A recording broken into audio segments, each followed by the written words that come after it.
Fala pessoal, só confirmando se está ao vivo aí, acho que está nos dois, né? No Instagram e no Facebook do escritório, né? Ótimo, beleza. Então, basicamente hoje, seguindo o que a gente sempre faz, todo mês, né, todo finalzinho de mês, a gente faz uma live para falar sobre algum tema que ou clientes têm dúvidas ou a gente vê que o mercado está falando e que faz sentido a gente explicar um pouco mais. E dessa vez a gente separou para falar especificamente sobre contratos de mútuo conversível, né? A gente fala desse assunto pra caramba já no blog do escritório, então se quiser dar uma olhadinha lá tem muito material sobre isso. É um assunto bem interessante para ficar antenado quem está buscando investimento ou para quem já tem investimento na empresa, porque pode gerar alguns problemas se não for bem estruturado, tá? Então, falando basicamente das principais características do mútuo conversível, eu separei alguns pontos que eu acho que são legais a gente falar, listei eles aqui, vou falar bem rapidinho. A ideia é ser sempre uma live bem curta, né? A gente faz uma live de no máximo uns 10 minutos, eu vou tentar ser bem rápido com isso, tá?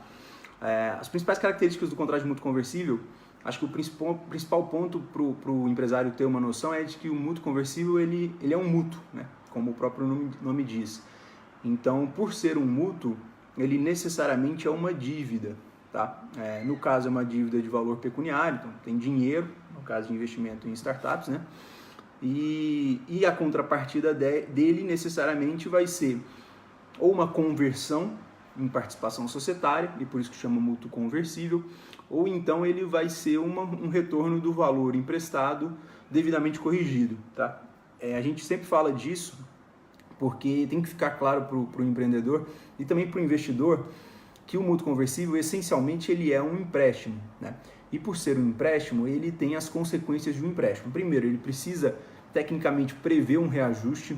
Você não pode emprestar, ou não deve, né? Não deve emprestar dinheiro para um terceiro no qual você não tem nenhum índice de reajuste, porque, no mínimo, soa estranho você dispor de um capital e não pensar num reajuste pelo tempo, né? Nem que seja um IGPM ou qualquer outro tipo de reajuste.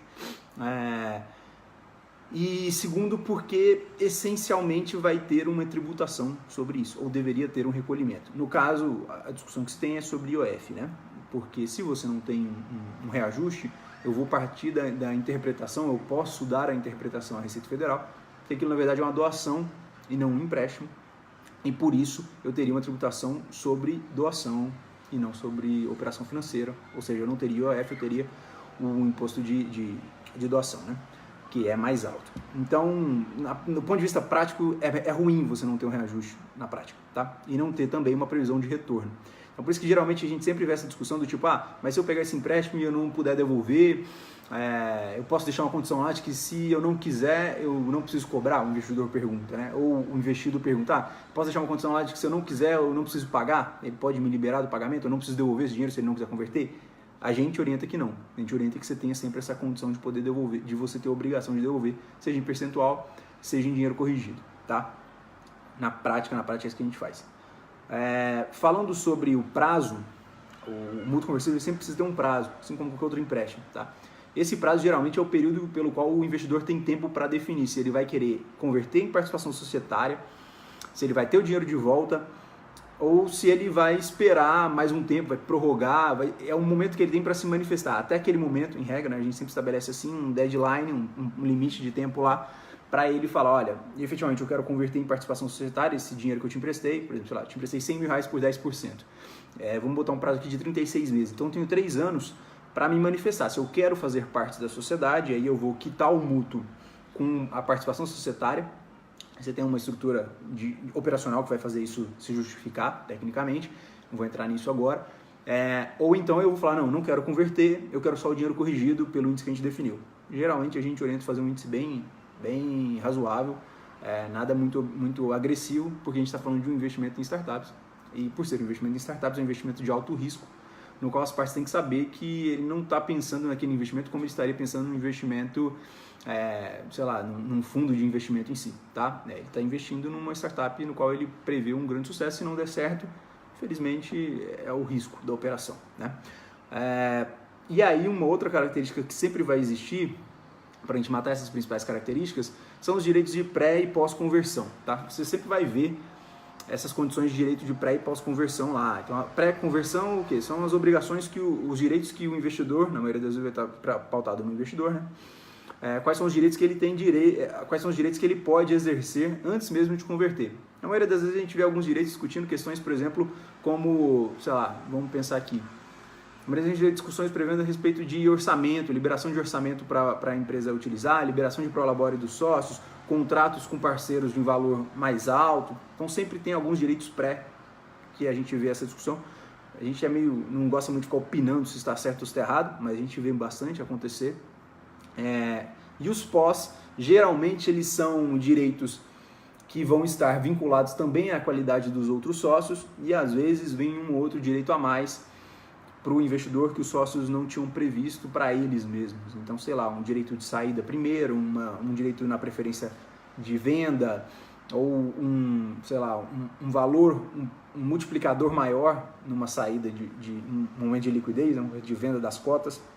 O investidor, sei lá, ele botou, em vez de ele tirar X, ele tira X.1, né? 1.1 de X de retorno. Então, ele tem um retorno 10% maior do que os sócios originais, por exemplo. Enfim, tem algumas discussões, sempre vão ter essas condições nos contratos de mútuo, direitos de pré e pós-conversão, tá? Então, falando sobre as principais características, para a gente resumir aqui, basicamente é uma dívida entre as partes, tá? Um mútuo conversível é uma dívida entre as partes, que prevê a condição ou de você devolver o dinheiro corrigido ou de você converter em participação societária. Ele vai ter sempre um reajuste obrigatório, ele vai ter sempre um prazo definido e ele vai ter sempre direitos pré e pós-conversão, tá? Podem ser direitos mais flexíveis, mais leves, podem ser direitos mais complexos, tá? E aí, dentro disso, o que são os riscos que a gente mais sugere que os empresários e os investidores tenham cuidado, tá? Primeiro, para os dois lados, é a cessão de um percentual muito alto. Isso é um ponto que a gente acha que você não pode jamais deixar de ter cuidado com o percentual que você cede no mútuo conversível. Fala isso principalmente para quem está recebendo investimento anjo, tá? Esse primeiro investimento ali. Por quê? Porque, em regra, esse primeiro investimento vai pautar todos os teus próximos. Então, o segundo investidor ele vai olhar como é que foi o teu primeiro round, como é que foi a tua primeira captação. Se você cedeu muito na primeira, o segundo talvez te peça igual ou mais, né? Ou então ele sinta que você é um cara que não tem muita noção de percentual, de valor da tua empresa. Então, isso desvaloriza os teus investimentos. Então, a ideia é sempre você ter esse cuidado sobre o quanto de percentual você está captando para você não ceder demais num primeiro momento e talvez também não ceder de menos, querendo ceder pouco e aí levantar muito pouco capital e logo depois de 3, 4 meses ter que levantar capital de novo, que é um péssimo sinal para o mercado também. Então você tem que fazer essa balança, essa matemática e ver qual que é o melhor cenário, tá? Além de percentual, uma outra coisa que a gente discute bastante para sempre ter cuidado é sobre ceder muitos benefícios, né? Muitos direitos para quem está investindo. E aí eu acho que é uma coisa dos dois lados, o investidor também tem que estar um pouco sempre consciente que principalmente se ele está numa primeira rodada, não faz muito sentido ele captar num anjo e pedir direitos demais, porque num cenário padrão, o que a gente costuma ver é que o cara que está investindo numa segunda rodada, ou um cara que entra no Series A, no Series B, enfim, ele já entra querendo condições melhores do que os anteriores. Porque geralmente ele acaba investindo mais e na maioria das vezes ele tem uma estrutura que vai levar a empresa para um nível muito mais alto do que lá no primeiro investimento.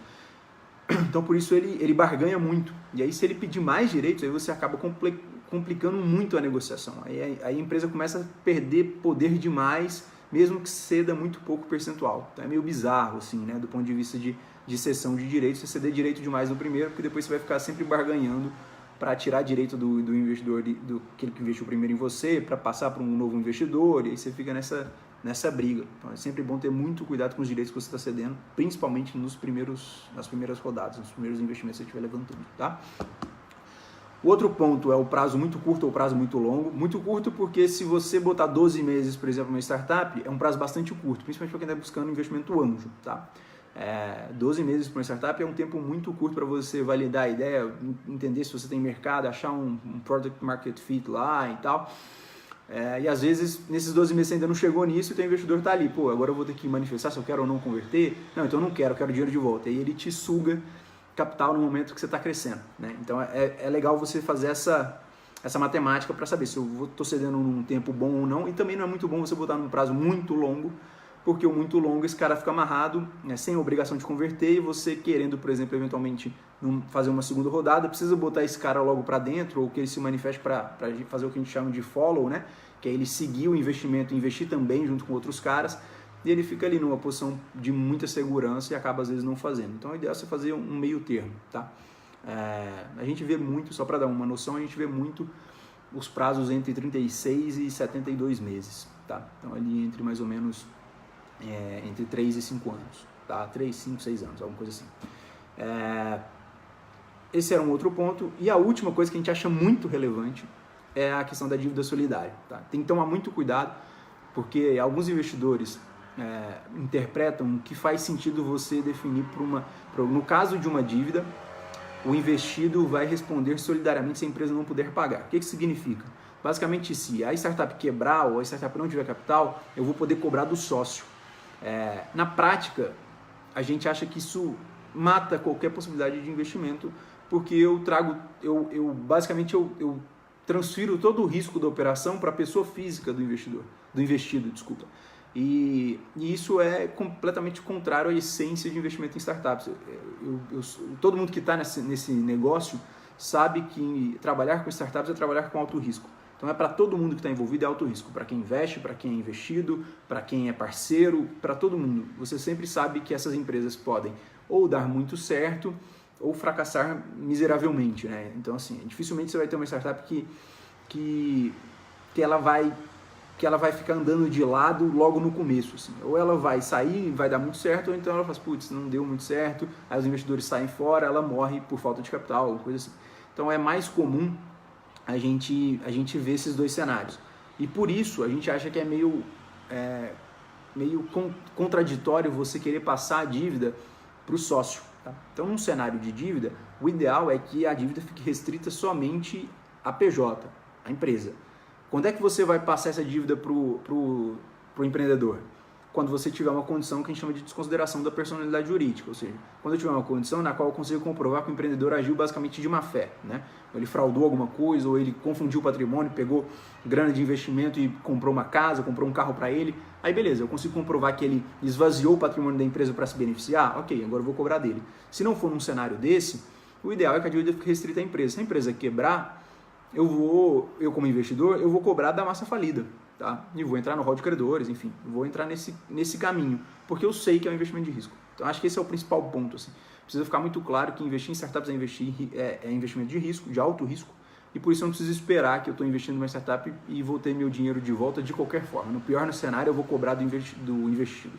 Não dá, tá? A gente está sendo bem franco nessa argumentação sempre, quando conversa com a gente sobre isso, porque a gente quer afastar esse tipo de interpretação do mercado. A gente sabe que investidores profissionais, investidores antes que têm vários clientes, que têm vários investidos, várias empresas investidas, eles sabem que o mercado funciona assim e eles não esperam ter esse retorno do investido, tá? Eles sabem que ou eles vão dar certo ou a empresa vai quebrar e ele vai perder o investimento. É esse o cenário, tá bom?